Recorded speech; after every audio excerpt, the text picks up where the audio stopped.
The boxing world is buzzing about the recently announced bout between Gervonta "Tank" Davis and Lamont Roach, set for December 14th. While some see this as another showcase of Davis's knockout power, others criticize it as a mismatch that does little to enhance his legacy. This fight pits Davis, an undefeated star at lightweight with a record of 30-0-28 knockouts, against Roach, a super featherweight title holder stepping up in weight with a record of 25-1-1 and only 10 knockouts. Fans and analysts alike are debating whether this is a worthy matchup for one of boxing's most exciting talents. The backlash. Questions about opponent selection. One of the primary criticisms of this fight centers on Davis's choice of opponent. Lamont Roach is a skilled fighter, but he is not considered a top-tier contender at lightweight. He has primarily fought at super featherweight, and his lone professional loss came against Jamel Herring in 2019. Since then, Roach has strung together victories, but none against high-profile opponents. Critics argue that Davis, as one of the sport's biggest stars, should be facing the elite competition in his division, not pulling up smaller fighters. Fans have long called for Davis to take on opponents like Devin Haney, Shakur Stevenson, or Vasily Lomachenko, fighters who could pose legitimate challenges. Instead, Davis's camp has opted for matchups with smaller fighters like Leo Santa Cruz and Hector Luis Garcia in the past, a pattern that many feel suggests an aversion to risk. While these fights have delivered excitement and knockouts, they haven't answered the question of how Davis would fare against the best in his weight class. The defense, Roach's pedigree, and Tank's critics. On the other side of the debate, Davis's trainer Calvin Ford has defended the matchup, emphasizing Roach's skills and history with Davis. The two fought multiple times in the amateur ranks, with Davis coming out on top in most encounters. Ford also highlighted Roach's technical ability, solid defensive skills, and amateur pedigree, noting that he is a 7-time national champion. Ford also pointed out that some of the top fighters at lightweight have priced themselves out of negotiations or turned down offers to face Davis. He argued that Davis isn't avoiding anyone, but rather taking the fights that are available. Other members of Davis's team, including Kenny Ellis, have reiterated this point, dismissing the idea that Davis is cherry-picking opponents and claiming that Roach's toughness makes him a legitimate challenger. Roach's camp sees this as a golden opportunity. For Roach, this fight represents a chance to make his mark on the sport. If he can pull off an upset, it would catapult him into the spotlight and silence critics who see him as an unworthy challenger. However, stepping up in weight to face one of boxing's hardest punchers is a monumental challenge, and most analysts see Roach as a heavy underdog. Financial and promotional issues, adding to the drama surrounding this fight, are reports of financial disputes. Eddie Hearn, a prominent promoter, has speculated that the purse offered to Davis for this fight is significantly lower than what he earned for his previous bouts, including his fight against Ryan Garcia. Davis has reportedly pushed back against this lower payday, arguing that even though Roach is a less marquee opponent, the fight still poses risks and should come with appropriate compensation. Hearn also highlighted the struggles of premier boxing champions to generate the same level of excitement and pay-per-view sales for this fight as they did for Davis's earlier matchups. Without a strong undercard or the buzz of a high-profile opponent, this event faces an uphill battle in capturing fan interest. Critics argue that the lack of compelling matchmaking is hurting both Davis's career and PBC's ability to maximize revenue from his star power. Style breakdown: Davis versus Roach. From a stylistic perspective, the fight is intriguing, even if it feels mismatched. Davis is known for his explosive power, ability to adapt mid-fight, and exceptional counterpunching.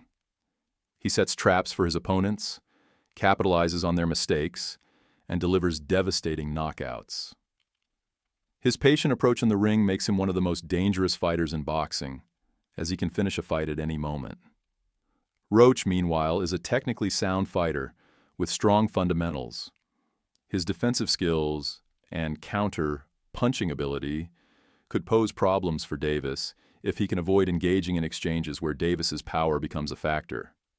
However, Roach's lack of knockout power, only 10 KOs in 27 fights, and the challenges of moving up in weight are significant disadvantages. To win, Roach will need to fight a disciplined, near-perfect fight, using his jab to keep Davis at a distance and avoiding the traps that Davis is known for setting. The critics weigh. In several prominent voices in the boxing world have shared their thoughts on this matchup, and the consensus is mixed. Former champion Teofimo Lopez has been particularly vocal, arguing that Davis has not faced enough elite competition to prove his greatness.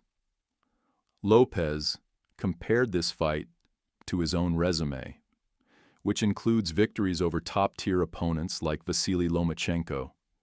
He criticized Davis for taking on a smaller, less experienced fighter, and accused him of prioritizing easier matchups over legacy-defining challenges. Similarly, Tim Bradley, another respected voice in boxing, has called out Davis's team for what he sees as overly cautious matchmaking. Bradley pointed out that the lightweight division is stacked with talent and questioned why Davis continues to fight opponents from lower weight classes. He argued that fights against Haney or Stevenson would do far more to enhance Davis's legacy than a bout with Roach. Paulie Malignaggi and Chris Algieri echoed these sentiments, noting that while Roach is a solid fighter, he does not have the resume or name recognition to warrant a pay-per-view event. They suggested that this fight feels like a missed opportunity for Davis to face more competitive opposition within the lightweight division. The rivalry, with Devin Haney adding fuel to the fire, is the ongoing rivalry between Davis and Devin Haney, the undisputed lightweight champion. After the Davis versus Roach fight was announced, Haney took to social media to mock the matchup, using laughing emojis to express his disbelief. Davis responded with his own jab, sharing a clip from Haney's fight against Joseph Diaz and implying that Haney wouldn't fare well against him. This back-and-forth trash talk has kept fans entertained, but it also highlights the frustration that many feel about the lack of progress toward a Davis-Haney showdown. A fight between Davis and Haney would be one of the biggest events in boxing, pitting two undefeated stars against each other. Haney's technical skill and defensive prowess would provide a fascinating contrast to Davis's power and aggression. However, negotiations for such a fight have yet to materialize, leaving fans to wonder if it will ever happen. What's next for Davis? Looking beyond the Roach fight, Davis has expressed interest in moving up to 140 pounds to take on challenges in the super lightweight division. This move could open the door to exciting matchups with fighters like Teofimo Lopez, Josh Taylor, or Regis Prograis. However, Davis's critics argue that he should first clean out the lightweight division, proving himself against the likes of Haney, Stevenson, and others. Final thoughts. The Davis versus Roach fight has sparked intense debate, with opinions divided on whether it is a legitimate challenge or another safe choice for Davis. On one hand, Davis's team has defended the matchup as a reasonable fight given the circumstances, emphasizing Roach's skills and the difficulty of securing deals with top-tier opponents. On the other hand, fans and analysts argue that this fight does little to advance Davis's career or answer lingering questions about his ability to dominate at lightweight. For Roach, this is a career-defining opportunity to shock the world. For Davis, it's another chance to showcase his power and star power, but it's unlikely to silence his critics. As the fight approaches, the calls for Davis to face the best in his division will only grow louder. Whether those fights come to fruition remains to be seen, but for now, Davis will look to add another knockout victory to his record on December 14th. What's your take on this fight? Share your thoughts, and for an even more in-depth discussion, check out HIX Alternative for boxing fans. The Gervonta Tank Davis versus Lamont Roach matchup has become a lightning rod for debate. While Davis remains one of the most electrifying fighters in boxing, this fight has raised questions about his willingness to take on the toughest challenges at lightweight. Critics argue that Davis is playing it safe by choosing a smaller, less heralded opponent, while his team defends the decision as a logical step given the circumstances. For Lamont Roach, this fight is a career-defining opportunity, offering the chance to pull off a massive upset and prove his critics wrong. For Davis, it's a chance to continue his streak of dominant performances. But it also comes with the pressure of growing calls to face elite opponents like Devin Haney, Shakur Stevenson, or Vasily Lomachenko. Whether this fight becomes a stepping stone to legacy-defining matchups or another chapter in a pattern of calculated matchmaking, one thing is clear: fans are eager for Davis to cement his place as the king of the lightweight division. Until those marquee fights happen, the conversation surrounding his career will remain as contentious as ever.